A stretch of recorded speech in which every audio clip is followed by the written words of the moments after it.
See, in the unit 1,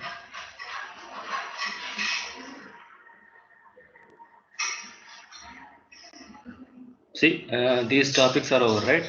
Root finding methods are over, solving system of linear equations over, curve fitting techniques are over. So we are about to learn two more topics. One is numerical integration, other one is numerical solutions to order. Okay. So in unit 2, we are going to begin with numerical integration. Okay. So all of you put this heading numerical integration. Unit number 2. Unit number 2, numerical integration.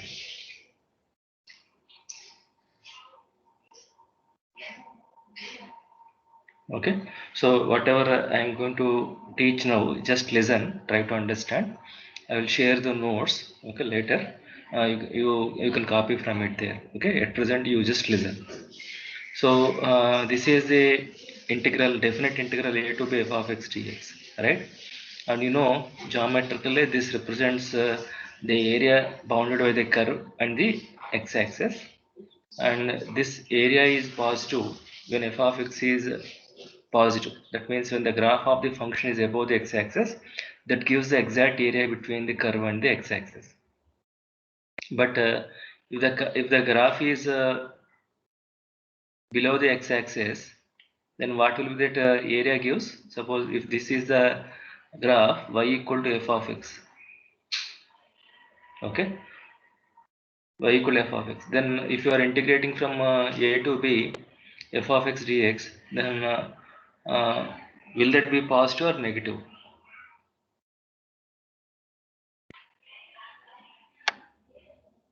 If you are using integration from a to b, if you are doing integration from a to b, where the graph of the function is below the x-axis,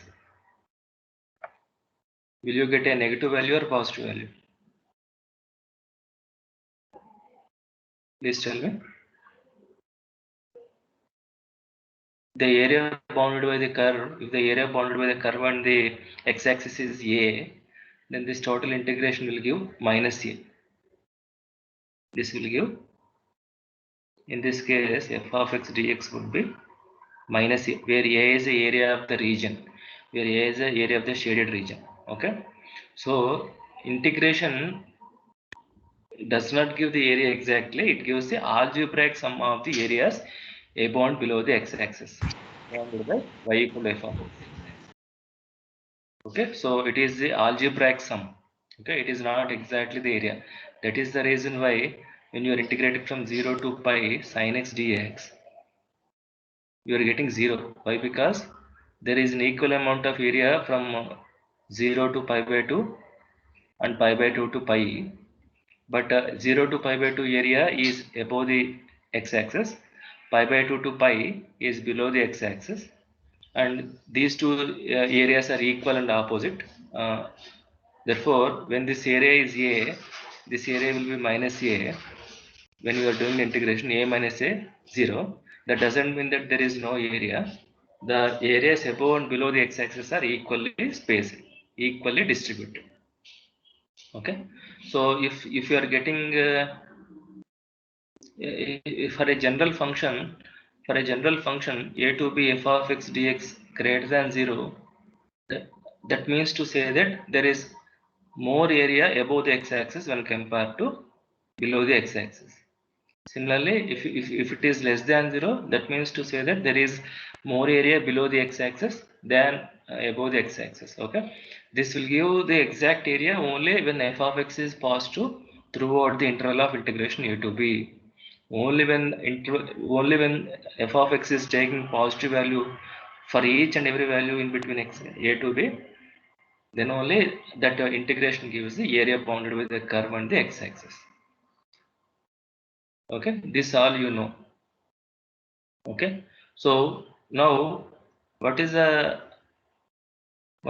purpose of learning numerical integration? Numerical integration means finding an approximate value of the definite integral, right? Why do you want to find out the approximate value of a definite integral? Because it may not be easy. It may not be easy to find out the definite integral every time. We have some methods, but those methods may not be sufficient. Those methods may not be sufficient to find out the value of every integral. Okay. Okay. So something like if I give some complicated function like this, some 1 to 2.3 e power tan inverse of, okay, log of, okay, x root of x plus 1, something like this. If I give like this, okay, it may be highly difficult to evaluate this integral value through analytical methods. Okay.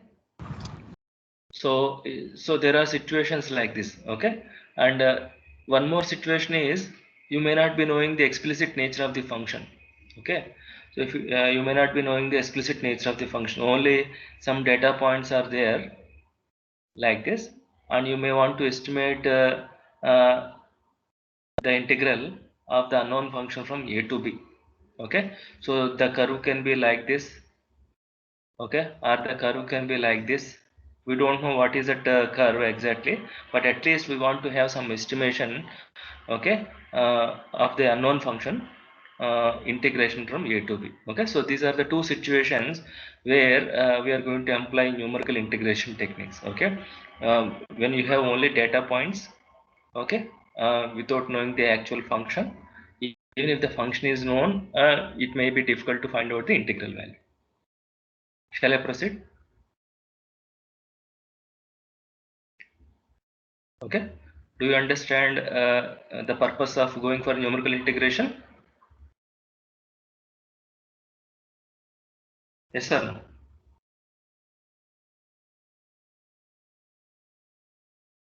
Yes, sir. Okay, so now so before going to the formula, okay, we should have some previous knowledge. Okay, and I said there are two ways of finding the unknown function, estimating the unknown function. One is by interpolation, the other one is by curve fitting, I said, and we have learned curve fitting techniques. Okay, but we haven't seen interpolation techniques. But some of the concepts are necessary to understand the derivation of the formulas that are used in numerical integration. Okay, so that I'm going to discuss now. After that, we will see how to derive numerical integration formulas. Okay, so in curve fitting, we started the data points with x1, y1, x2, y2, and so on, xn, yn. We have considered n data points.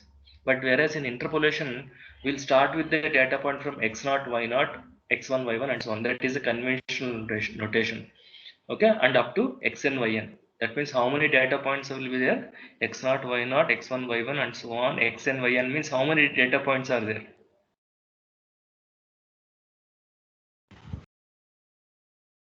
N plus 1. N plus, we always consider n plus 1 data points in interpolation techniques. Okay, and the ordered pair x comma y is said to be data point. The ordered pair x comma y is said to be data point. So we have n plus 1 data points. Okay, those data points we assume as equally spaced data points. What do you mean by equally spaced data points? Equally spaced data points means the difference between consecutive x values must be same. Okay, something like okay, 2, 4, 6, 8. These are the x values, x0, x1, x2, x3, and so on. What is the difference? 2. Difference is 2. Difference is 2. The difference between two consecutive x values we denote with like this: xk minus xk plus 1. Sorry, xk minus xk minus 1. As h is called the step length. What is h called? H called the step length.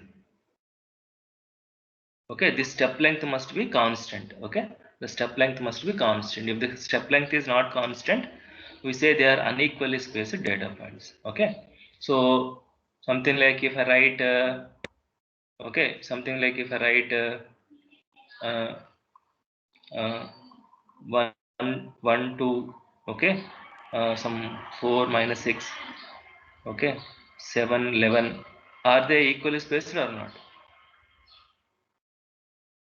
Are they equally spaced data points or not? Yes, sir. What is the step length?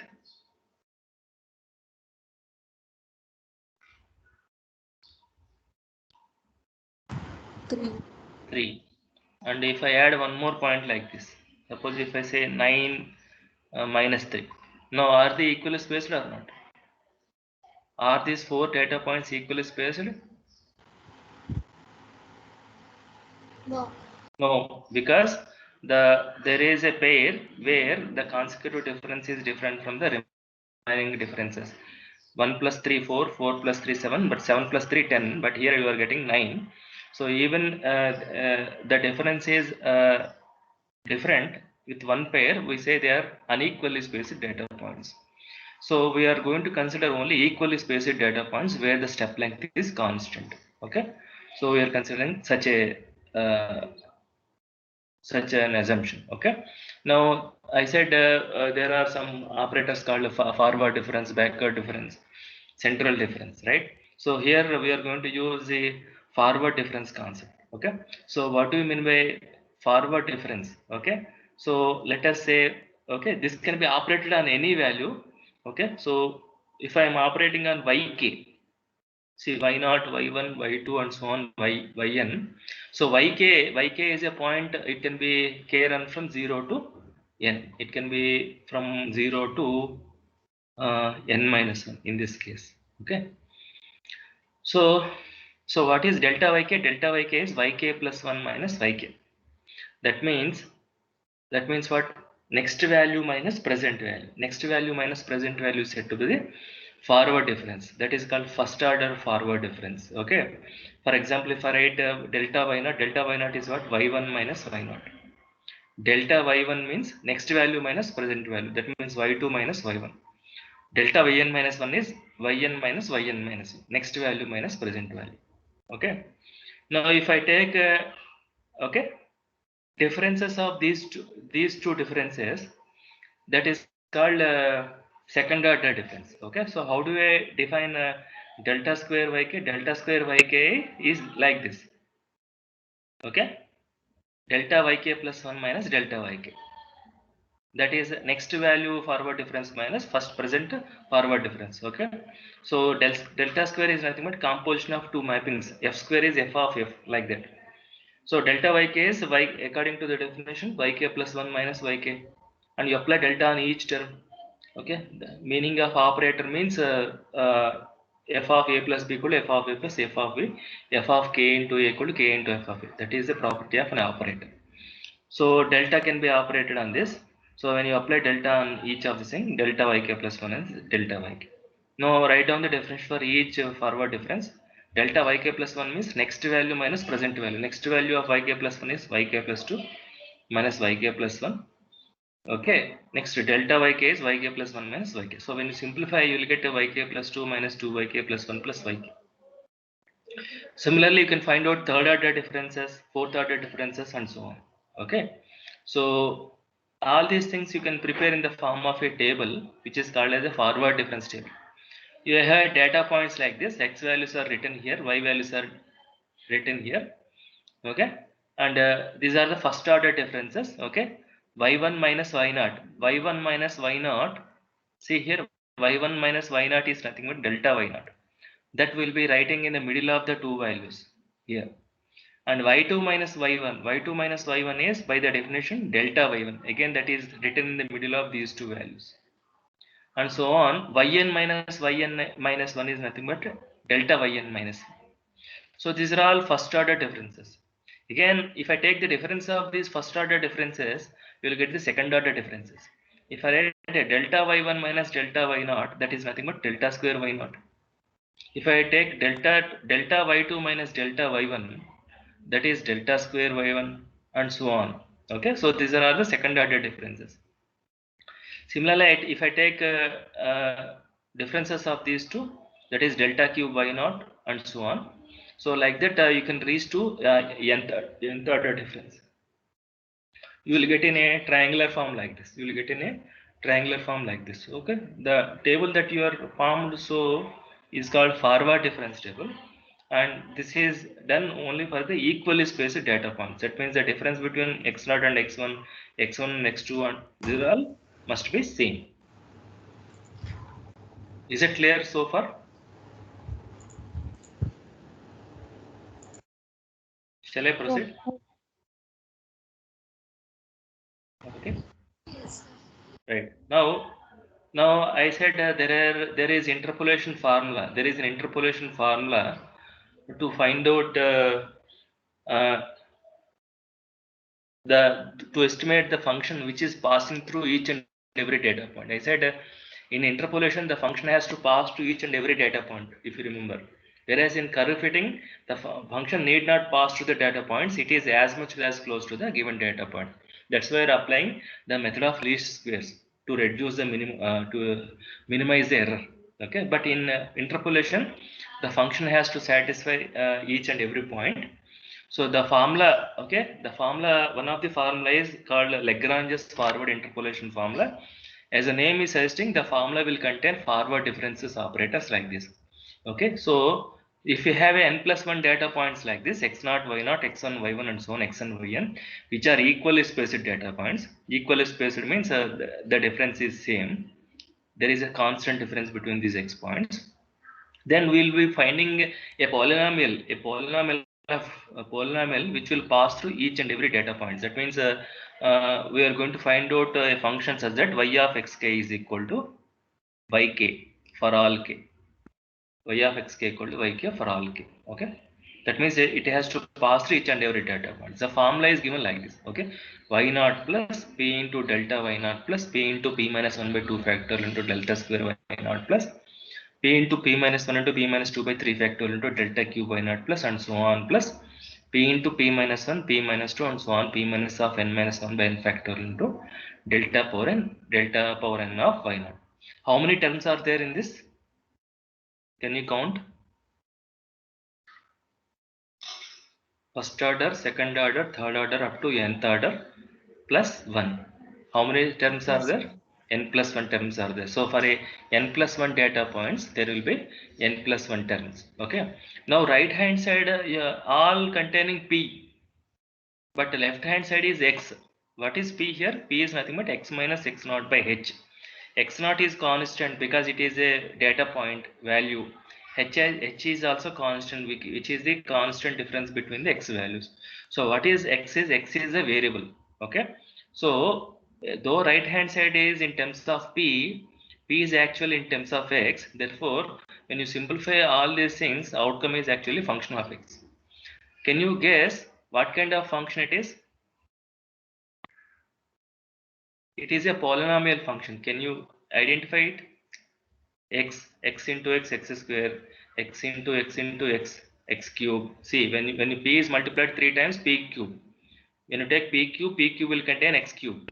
P square will contain x square. And how many times here p is multiplied? P into p up to how many times p is multiplied? N times. That means p power n will contain x power n. So when you simplify, what kind of what will be the degree of the polynomial?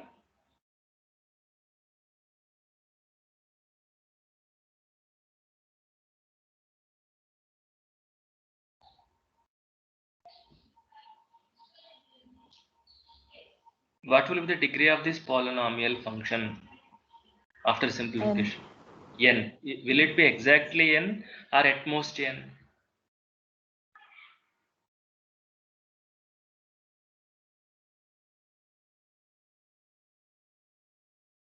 Because delta power n y naught may be 0, no?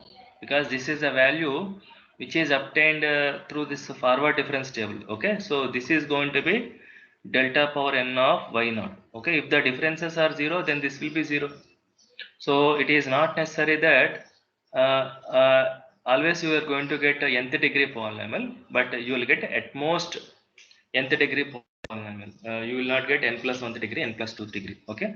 If delta power y n of y naught is non-zero, you will get an nth degree polynomial. Otherwise, of degree less than or less than n. Okay. So here p is x minus x naught by h, or if you want to write down the expression for x equal to x naught plus ph. You just cross multiply and add x naught. Okay, where h naught is constant, which is called step length. Now our interest is to find out the integration from x naught to xn.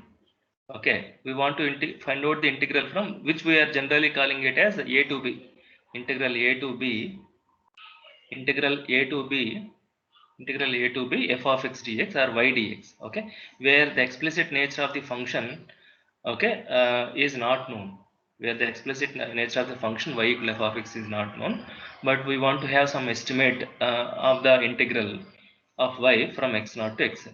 Okay.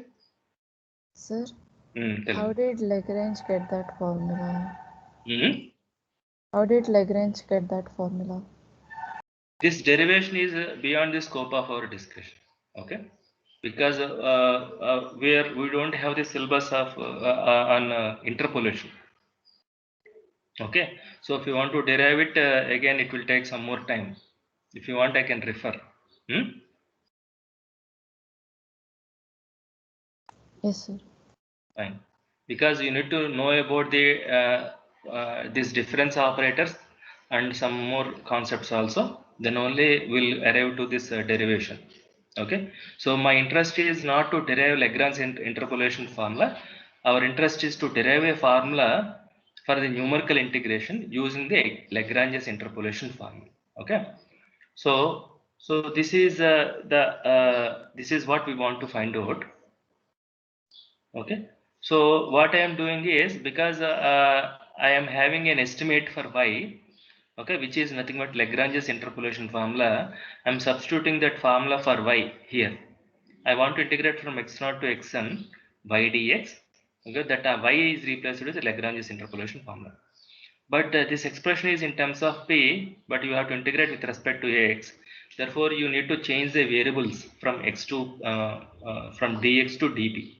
So we have x equal to x naught plus ph from this. X equal to x naught plus ph. Okay. So x equal to x naught plus ph. So when you differentiate both sides, dx equal to x naught is constant, h is also constant, h dp. dx equal to h dp. Now what will be the limits of integration when x equal to x naught? When x equal to x naught, what happens? When x equal to x naught get cancelled, p becomes 0. When x equal to xn, what happens? X is nothing but this xn can be written as x naught plus ph. This is not x naught plus ph, x naught plus nh. You see here, x1 equal to x naught plus h, x2 equal to how much? X2 equal to x naught plus 2h, h plus h, 2h. X3 equal to x naught plus h plus h plus h, 3h, x naught plus h. Therefore, xn equal to x naught plus nh. Do you understand? So xn equal to x naught plus nh. So substitute that here. X naught plus nh equal to, okay, x naught plus ph. Okay, x naught get cancelled, hh gets cancelled, p becomes n. So when x equal to x naught, p becomes 0. P becomes 0. When x equal to xn, p becomes n. Is it fine? Do you agree with this?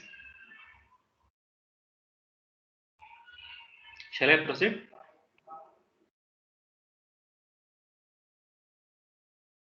Yes, sir.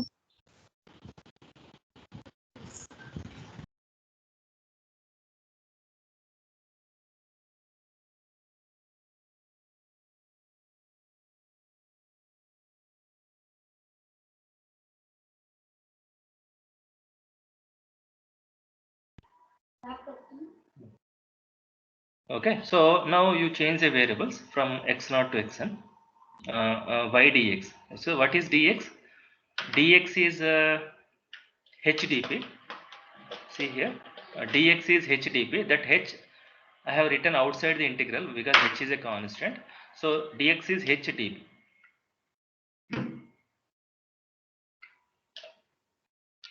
Okay, now remaining is as it is, y naught plus p delta y naught. I have written everything as it is. Okay, so in the next step I am going to integrate this.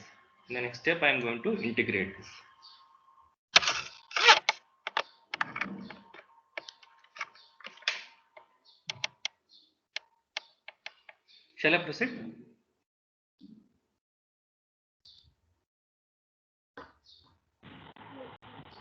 Okay, so now what is the integration of y naught with respect to p?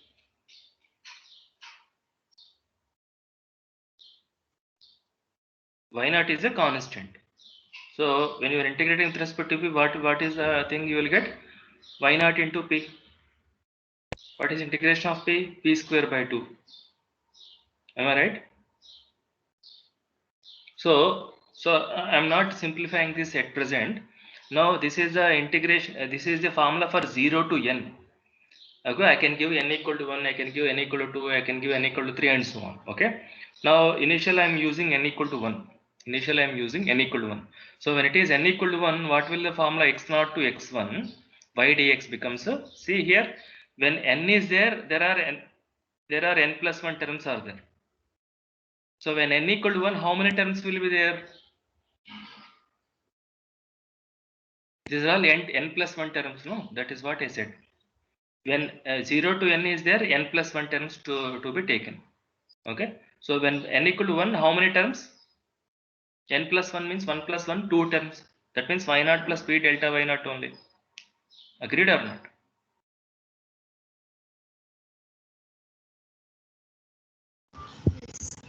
Okay. So that is what I took. Okay. Only 2 terms. So integration of y naught is p delta y naught. And delta y naught is constant. Integration of p is p square by 2. Dx is h dp. Substitute the limits. Substitute the limits.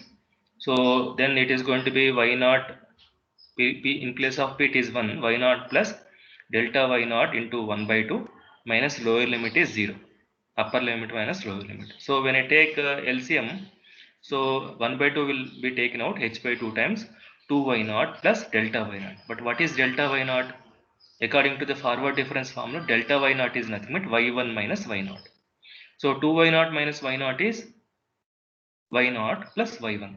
So this is the formula for x0 to x1. This is the formula for x0 to x1. This is h by 2 into y naught plus y1. Okay. So when n equal to 2, when n equal to 1, you will get a first degree polynomial. See, p is what? X minus x naught by h only, no? You will get a first degree polynomial. First degree polynomial is nothing but a linear straight line. Straight line. So if I am so what I did, if I want integration from x0 to x1, I did that using a straight line. I found a straight line equation and I estimated the value of the integral just like this. Okay. Similarly, now if I want x1 to x2, if I want to x1 to x2, another straight line, x2 to x3, another straight line, and so on, another straight line. So so what we did, we estimated the integration by dividing this into n subintervals, n rectangular regions. We computed sum of each rectangular region and we added. Okay. So see here, the formula for x0 to x1 is h by 2 times 2y naught, h by 2 times y naught plus 1 y1. So this x0 x1 is only a index. X0 x1 means y naught y1. If it is x1 x2, what will be the formula here? X0 to x1, it means h by 2 y naught plus y1. If it is x1 to x2, h by 2 times y1 plus y2. If it is x2 to x3, h by 2 times y2 plus y3. Do you agree? Therefore, if I want to have, so in general, xk to xk plus 1 would be h by 2 times yk plus yk plus 1, xk, yk, xk plus 1, yk plus 1. Okay. So if I want to have the integration from x0 to xn, I can divide the interval, this integration as x0 to x1, x1 to x2, x2 to x3, and so on, xn to xn, xn minus 1 to xn. And this is nothing but h by 2 times y0 plus y1. This is nothing but h by 2 times y1 plus y2. This is h by 2 times y2 plus y3, and so on, h by 2 times yn minus 1 plus yn. Now if I take h by 2 common, see y0 and yn appearing only one time. So I grouped them together. But y1 appeared 2 times, y2 appearing 2 times, and so on, yn minus 1 also appearing 2 times. So when I add them, I can take 2 common, 2 times y1 plus y2 plus and so on plus yn minus 1. Okay. So this is an estimation. This is the formula that is called a trapezoidal rule. That is called a trapezoidal rule. That means in trapezoidal rule, we are going to take two points. and we are going to interpolate those 2 points. We are not going to interpolate the all points. We are taking 2 points at a time, interpolating 2 points at a time, interpolating. Like that, we are having a n interpolating curves, which are nothing but straight lines. Okay, so using the we have divided x0 to xn as x0 to x1 plus x21 to x2 and so on. So we have divided the entire interval into sum of n integrals, and we evaluated each integral like this. Is it clear?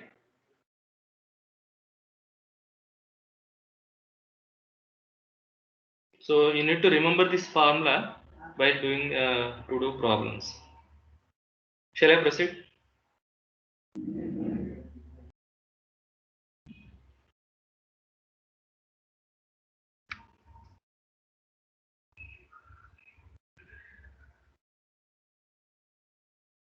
Shall I proceed or not? Any doubts?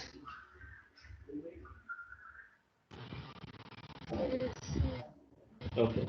Now, this is a general formula. No, this general formula is called a Newton-Cotes general quadrature formula. Newton-Cotes general quadrature formula. So if I am giving n equal to 1, I have taken only 2 terms.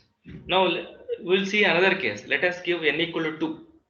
N equal to 2 means how many terms I have to take? N plus 1. 3 terms I have to take. That means y naught p delta y naught plus p into p minus 1 by 2 factorial into delta square y naught. So n equal to 2 means how many data points I am going to take? 3 data points. x0, x1, x2. So I am going to interpolate these 3. Okay, with a second degree polynomial. Next I am going to interpolate next 3. I am going to interpolate next 3. So like that I am going to interpolate 3 points and then add all the points. Okay. So if I am getting, I am trying to get the general formula for like this. So that we will do now. Okay.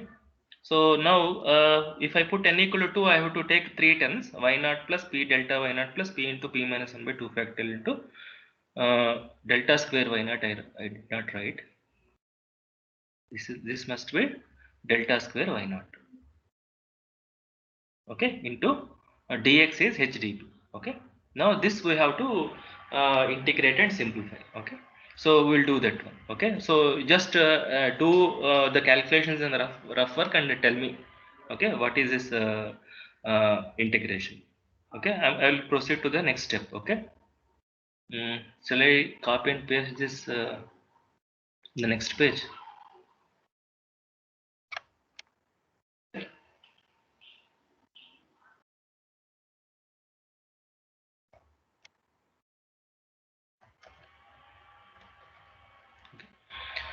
So this we want to integrate.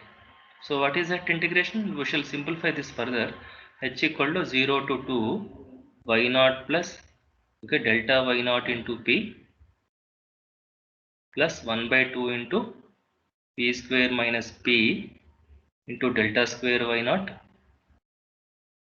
Okay. Next dp. Now what will be the integration?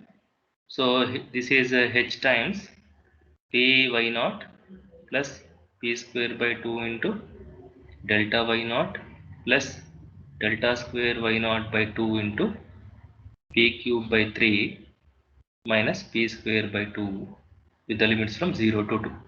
Limits are from 0 to n and I have taken n equal to 2. Please make a note. Now can you please simplify and tell me this? So this is h into 2y naught plus 4 by 2. Replace p with 2. 4 by 2 is 2. 2 times delta y naught plus okay 1 by 2 times delta square y naught into 2 2s are 4 2s are 8 by 3. 8 by 3 minus 2 2s are 4. 4 by 2 is 2. Okay. A lower limit is anyway it is going to be 0 because each term is containing p. So you please simplify this further. This is h into 2y naught plus 2 into delta y naught is y1 minus y naught plus what is 8 by 3 minus 2? 3 2s are 6. 8 minus 6 is 2. 2 by 3. So 1 by 2 into 2 by 3. Okay, 2 gets cancelled. 2 gets cancelled. So this is going to be 1 by 3. Okay. So this is 1 by 3 into delta square y naught. What is delta square y naught? Can you please tell me? Previously I have written in the forward difference table. Delta square y naught is substitute k equal to 0. When I substitute k equal to 0, delta square y naught is y2 minus 2y1 plus y naught. y2 minus 2y1 plus y naught. Okay. So y2 minus 2y1 plus y naught. Am I right? y2 minus 2y1 plus y naught. Okay. So y naught. So that's it. Okay. Now you simplify this further and tell me this. So when I take 1 by 3 as LCM. Okay. So please tell this. This is h by 3 times. So 6y naught plus 6y1 minus 6y naught. Okay. Plus y2 minus 2y1 plus y naught. Okay. So this is going to be what h by 3 times 6y naught minus 6y naught cancels, y naught, and what else? Okay, these two gets cancelled, y naught, and 6y1 minus 2y1 is 4y1. plus 4y1. What else is there? Plus y2. Plus y2. Do you agree?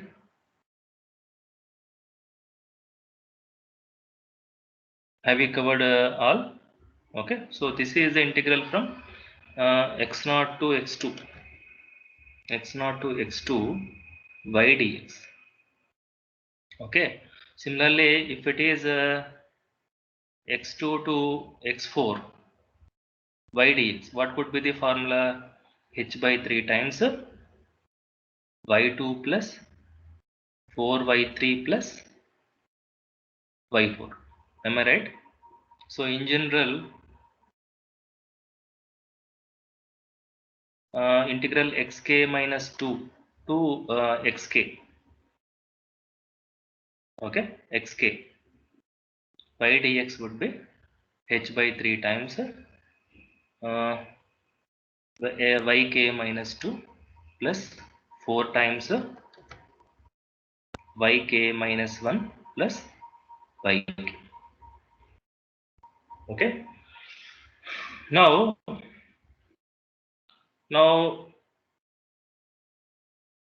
so if I am taking 2 to 2 data, if I am taking so what I am doing, so I have taken from x0 to x2.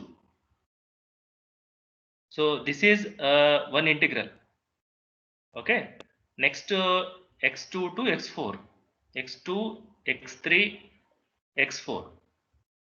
This is I2 integral, and so on.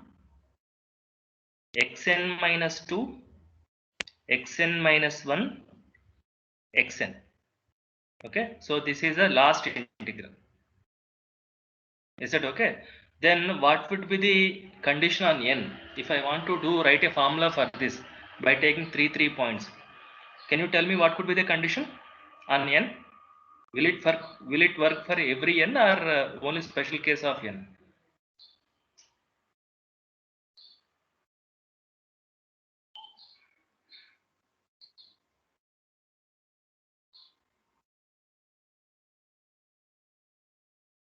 See, x2, x4, x6, x8, x10. If I want to take three data points, so finally the last data point index must be even. Can you see that? Yes, sir. So if I want to write a formula by adding these integrals, okay, the last data point, okay, uh, index must be even. Then only I can write this formula. Okay. So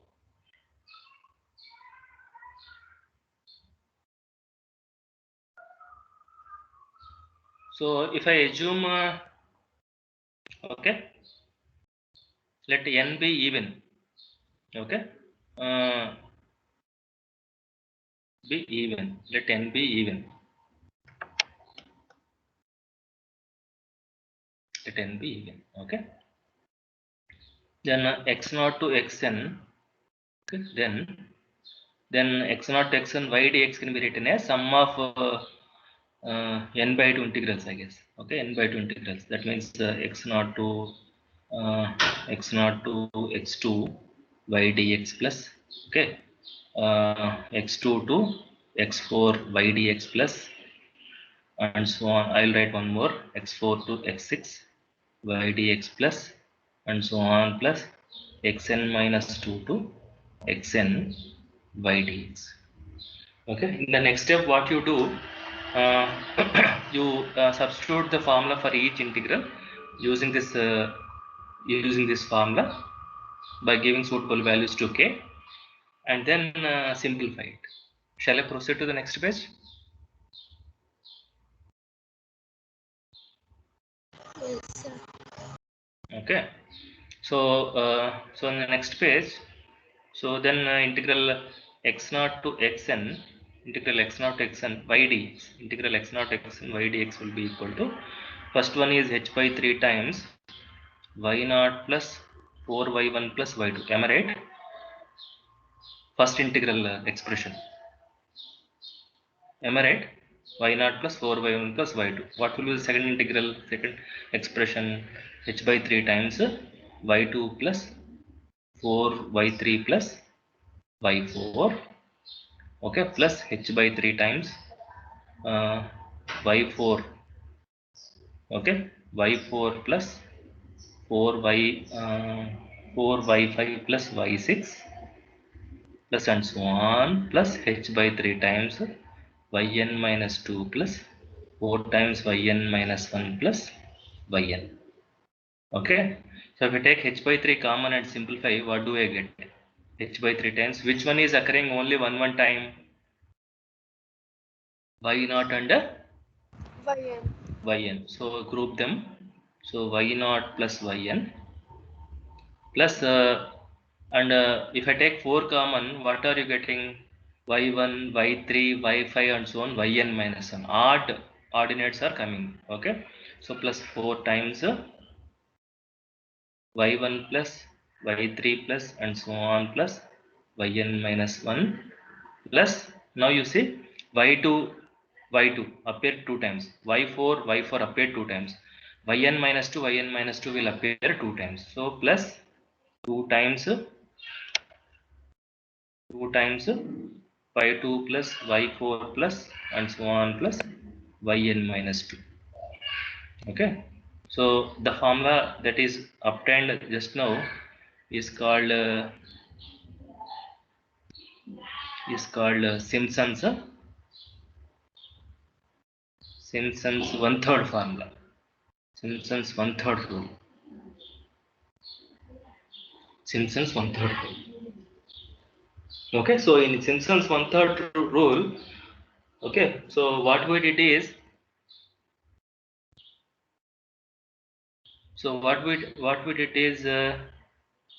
we interpolated three points. Okay, we interpolated three points. We found an integration from first point to the third point, and we took sum of all such integrals. And that will be possible only when you have n plus 1 data points where n is even. That means the number of data point, when n is even, n plus 1 will be odd. So when you have totally odd number of data points, then only you can apply Simpson's rule, or when you have n even, then only you can apply Simpson's one-third rule. Now the same idea can be extended to 3 data points. 1, 2. Here 2 data points we did. Now we can extend the same thing to 3 data points. 3 intervals, x0, y0, x1, y1, x2, y2, x3, y3. That means you are integrating from x0 to x3. Initially we got the formula for x0 to x1, later we got the formula for x0 to x2. Now you get the formula for x0 to x3. So x0 to x3 plus x3 to x6 plus x6 to x9 plus and so on xn minus 3 to xn. So if I want to do like that, what should be the condition on n?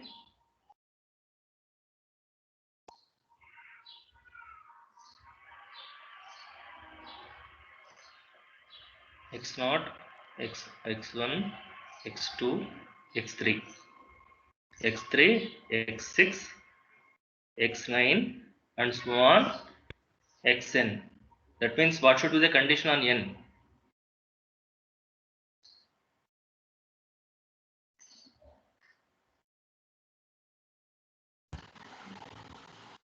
It should be Odd. odd. Is 6 odd? x0 to x3, x0 to x3, next to x3 to x6, x6 to x9, next x9 to x12. Where is the odd condition coming? x9 to x12 and so on. If I want to write the last integral, what should be the condition on n? Multiple of 3. Multiple of 3, xn minus 3 to xn. Okay, so n should be multiple of 3. So if you assume that n can be written as a multiple of 3, okay, then derive the formula for x0 to x3 by taking n equal to 3. By taking n equal to 3, we have derived the formula for n equal to 2, right? So n equal to 3 means you have to take 4 terms. What is the next term of this? P into p minus 1 into p minus 2 by 3 factorial into delta q by naught integrate from 0 to 3 dp. You get an expression, simplify it and get an expression like this. So after getting the formula for x0 to x3, write the general formula for xk to xk plus 3 or xk minus 3 to xk and so take the sum of all those integrals and tell me the expression. The formula that is so obtained in that way is called Simpson's 3 by 8 rule. Simpson's 3 by 8 rule. Okay. So that I am leaving it as an exercise. Okay. I want you to do derive that formula by taking n equal to 3. Okay. And tell me that formula in the next class. Okay. Once you have that formula, what we do, we'll use these 3 formulas to find out the numerical integration. Okay, so n equal to 3, I want you to do it. Will you do it? Okay, x0 to, so n equal to xn.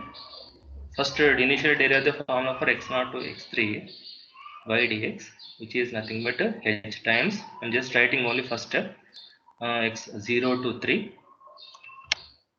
0 to 3 y0 plus p into delta y0 plus p into p minus 1 by 2 factorial into delta square y0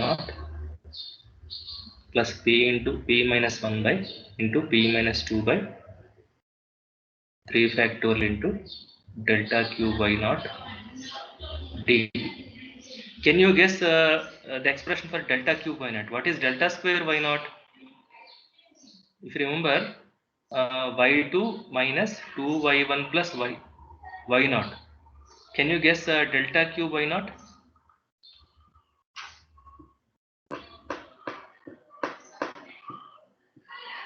They are binomial coefficients only, no? Can you say that? It would be y3 minus 3y2 plus 3y1 minus y0. Verify. How do you verify? Delta cube y0 is nothing but what is delta cube y0? Delta square y1 minus delta square y1 minus delta square y0. Delta cube y0 is delta square y1 minus delta square y0. Forward difference operated in. Again apply. What is delta square y1? Delta square y1 is delta y2 minus delta y1. So repeatedly apply that forward difference formula and see that if you are getting this one or not. Will you do that? Yes, sir. Yes, sir. Okay, so after making sure that you substitute the correct expression, then integrate, substitute the limits, get the formula for x0 to x3. Then from that write the general formula and write down the final formula for the integral. Okay, so I'll share these notes after this class. You can copy it and then continue that derivation for Simpson's 3-by rule. Is that fine?